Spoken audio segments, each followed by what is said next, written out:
శాసనసభ్యునిగా ఎన్నికైనందున శాసనం ద్వారా నిర్మితమైన భారత రాజ్యాంగం పట్ల నిజమైన విశ్వాసం విధేయత చూపుతానని, భారతదేశ సార్వభౌమాధికారాన్ని సమగ్రతను కాపాడుతానని, నేను స్వీకరించబోయే కర్తవ్యాన్ని శ్రద్ధాశక్తులతో నిర్వహిస్తానని దైవ సాక్షిగా ప్రమాణం చేస్తున్నాను.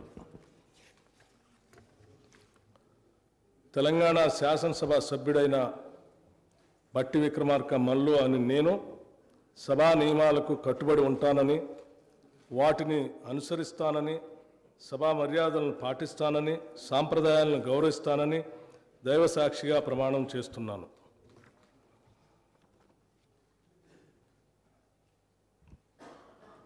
శ్రీ బిగాల గణేష్.